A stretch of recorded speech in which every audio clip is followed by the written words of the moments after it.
Well,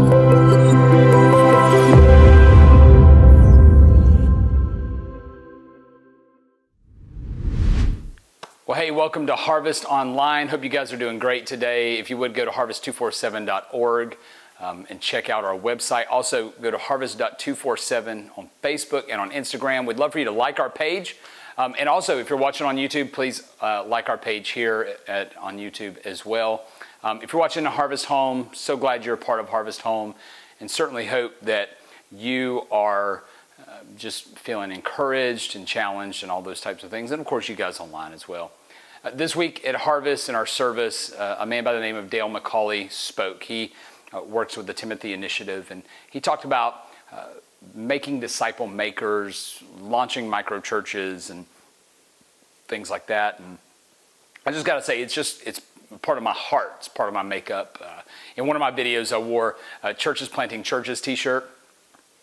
And that's really just my heart as well, that we would plant churches that plant churches. And that's one of the reasons we planted Harvest. And it's one of the reasons that we designed Harvest the way that we have, just in our pathways and in our mission and in our core values, is that we want to be a church that plants other churches. And one of the ways that we can do that is just by having the mission that Jesus had in mind in the front and fore of our mind and on our heart, so that we can begin to pray and sow into prayer for that. When we talk about planting churches and we think about the need, I want to share a statistic that was released recently. It was estimated in a poll that by 2045 to 2070, that America would be a post-Christian society. So in the 1990s, 90% of people believed in Jesus, or 90% of people identified that Christianity was their religion. That same poll was done here recently, and in 2022, 64% of people in our country believe that or identify as Christians. By 2045, 2070, depending on how quickly this goes, we are going to live in a post-Christian America. And what that means is that we will no longer have the home field advantage. What Christendom or Christian society means is that society as a whole, culture as a whole, gives a home field advantage to Christianity. So there's some things that happen where we're able to share freely in some beliefs that maybe in other countries we weren't able to share in, and that maybe in this country we won't be able to share in. What that means is that churches right now get a tax break. Pastors get a little bit of a tax break for how they're paid and things like that. That's probably going to go away down the road, and churches will have to pay taxes, which will affect the budget that much more, and all those types of things. So those are just a couple of examples where we get a home field advantage right now, but there's coming a time where that won't be the case. And one of the things that piece of information should alarm us to is the need to plant more churches. And here's why we should plant more churches. Because the majority of churches that are planted reach new people better than established churches. And the reason for that is because most of the time when you're planting a church, you have that outward focus. You're inviting people that you typically don't invite. You're excited, you're ready to roll, and you are trying to grow based on reaching people who are unchurched. And actually, Harvest Church has been awesome because we've had so many conversations with people who were de-churched, meaning they may be believers, they may not be, but they hadn't gone to church in years, or maybe they were hurt by the church and they haven't gone to church in years. I mean, on our first Sunday, we had 5 decisions for Christ because we were reaching people who were not Christians beforehand. And that's really the whole purpose in planting churches. But the more churches we plant, the more people we reach. And so that's why what Dale was talking about, making disciple makers, moving beyond education into multiplication, is the way I like to talk about it, and really living out the Great Commission, or I would like to say the Great Mission in Matthew 28, where Jesus says, go into all the world, make disciples, baptize in the name of the Father, Son, and the Holy Spirit, and teach all that I've commanded you. I mean, that's the basic of the great mission that Jesus gives us right before he ascends into heaven. And so planting churches is one of the ways that we can do that. And planting churches is one of the ways that we saw the people in Acts carry out the mission of God. They would go around, they would share the gospel, they would establish leaders in an area, and a church would spring up there all over Asia and Rome and all of those types of things. And Jesus says in Acts 1:8 that you will be my witnesses even to the ends of the earth. So when we talk about planting churches and we talk about multiplication, it's woven into the DNA of Harvest Church. We have 6 fundamental behaviors that we believe someone will exhibit if they're growing with Christ, because our mission statement is so that all people may know Jesus and grow with him. And so how do we track if you're growing with him? Do we track if you're growing with him if you're reading your Bible every day? Do we track if you're growing with Jesus if you're in a Bible study? Do we track if you're growing with Jesus in those types of ways? And we actually have said, no, that's not how we're going to track if someone's growing with Jesus, because if someone's growing with Jesus, they're going to exhibit some behaviors. The first one is that they're going to be saved. They're going to have salvation. The second is that they're going to carry through with baptism, because baptism is a growth point that you get to. The third thing that we're going to see them do is they're going to be serving. They're going to be in greeting. They're going to be in kids. They're going to be working in the tech area. They're going to be on stage, setting up or tearing down, or they're going to be playing on stage or singing on stage. They'll be on the setup tear down team. They might be leading a harvest home. They will be doing some sort of serving within the church, because that's one of the best ways to grow with your faith. We believe that they'll be giving. That's the fourth thing, that someone who is growing with Jesus is going to set aside a portion of their finances and they're going to begin to give. And we believe that someone who's growing with Jesus is going to be someone who gets themselves involved in a group, whether it be a discipleship group or whether it be a harvest home. And then the ultimate sign of growth is that somebody's going to be multiplying, meaning they're going to be multiplying themselves. They're going to have a responsibility. They're going to train up someone to take their job, and they're going to move on to something else.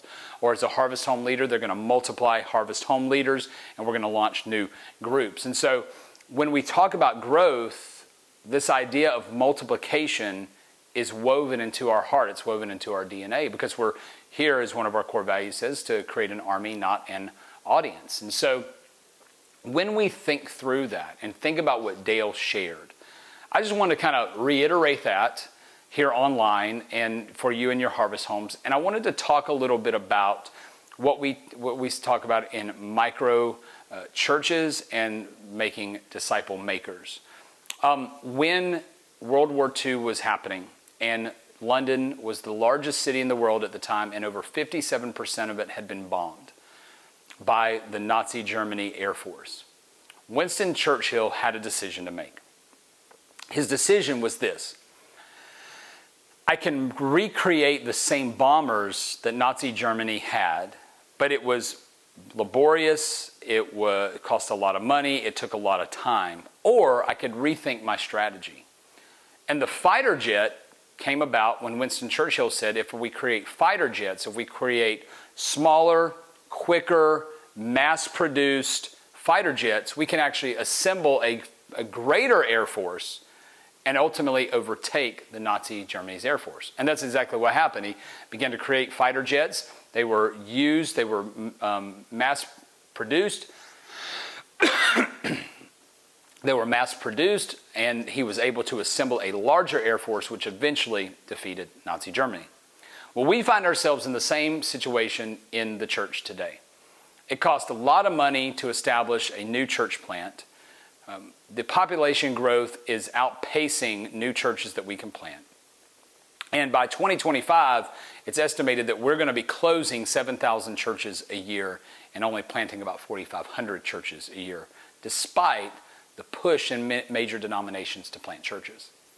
So when we look at the Timothy Initiative and we talk about making disciple makers, one of the things that we want to do is begin to train that army to be able to lead other disciples, newer disciples. It's just part of the heart. It's part of the thing where we're not just training them to sit in a room all the time, we're training them to multiply. So the Timothy Initiative is one of the ways that we can use their curriculum and their expertise to begin to train disciple makers with the hopes of planting micro churches, so that we would see churches spring up in homes, in coffee shops, in automobile repair places, anywhere, a lot over our area. And so that we would see people that wouldn't typically come to a church actually get invested and involved there, and that the leaders of those micro churches would be equipped and trained and have the oversight to be able to shepherd those churches that would be completely autonomous from Harvest. And so that's one of the missions and hopes that we have in the Timothy Initiative. It's one of the things that I believe and that we believe as a church will help carry out the Great Commission, Matthew 28, Acts 1:8, that Jesus says that we can begin to equip and train leaders to multiply themselves so that they can go and share the gospel, see souls win to Christ, and then continue that process. This is a process we did in Colorado, and I wanted to share this story with you. We began with 9 people. We began to train them in the Timothy Initiative, and then all of a sudden that 9 went to 4, and that 4 ended up seeing 40 new salvations. 3 microchurches sprung up, which all of them are going still today, and that those microchurches were completely independent of my church there in Colorado. And actually, the first December that I was here in South Carolina, I got a text message on Christmas Eve saying that the first group of new believers that were made in 2020 were now beginning to get baptized in a bathtub in a home. That is amazing, and that is what we see the church doing worldwide, and that's some of the things that we want to do here. So when Dale McCauley's up there talking about making disciple makers and planting churches and planting micro churches, that is the why, the how, the what behind all of that. And so here's the next step. Here's the invitation. If you are interested in being trained to be a disciple maker and to take that next step, I'm inviting you to be a part of a process with me. You can email me, joshua@harvest247.org, and I would love to personally train you how to be a disciple maker. Now this is not a Sunday school class. This is not a Bible study. This is equipping the army, not creating an audience.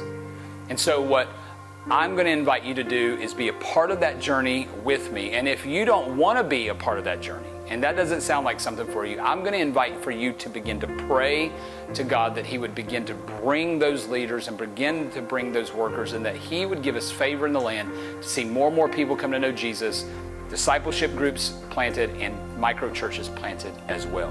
So, again, we look forward to seeing what God is going to do as we continue to move forward so that all people may know Jesus and grow with Him. God bless you.